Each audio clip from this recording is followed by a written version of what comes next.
বিএনপির সাম্প্রতিক আচরণগুলো হয়ে উঠতেছে ভয়ঙ্কর রকমের ফ্যাসিস্ট। আমার পেজে এসে একজন বা দুইজন না, একাধিক মানুষ হুমকি দেয়, কেন বিএনপির সমালোচনা করি, খুন করে ফেলার হুমকি দেয়। আওয়ামী লীগও হুমকি দিত ইনবক্সে, আর প্রকাশ্যে ওরা হুমকি দিচ্ছে 32 নম্বর ভাঙার পরে, কিন্তু বিএনপির কোনো ভয় ডর নাই, প্রকাশ্যে হুমকি দেয়। আমি আজকে একটা দেখাচ্ছি কি কারণে সে আমাদের দেশে আসতে দেবে না বা আসলে বাইসা থাকতে দেবে না, ওটা ওরাই জানে। এরা ক্ষমতা আসলে কি করবে আল্লাহ মালুম। হ্যাঁ, আইডম থাকলে করে নিস রে ভাই, হ্যাঁ করে নিস, যে জিতবে ওই তো সিকান্দার হবে। হাইডম থাকলে তুই আমাকে দেখে নেবো, আমার হাইডম থাকলে তো করে দেখে নেবো। এটাই রাজনীতি।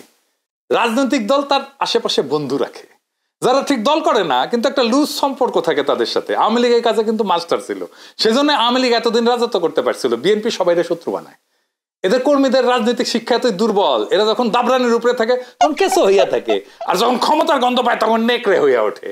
যাই হোক, এগুলো নিয়ে আলাপ করবো পরে, নির্বাচন আসুক, ক্যাম্পেইন করে দেবো, দেখাই দেবো জনগণকে কাদের ভোট দিতেছেন, দেখেন কিছুই হবে না হয়তো, কিন্তু আমি খায় না খায় কন্টেন্ট বানাবো। শুধু আমার যে গালিগুলো দিছে বিএনপির কর্মীরা, সেগুলো কম্পাইল করলে না 10টা এপিসোড হয়ে যাবে।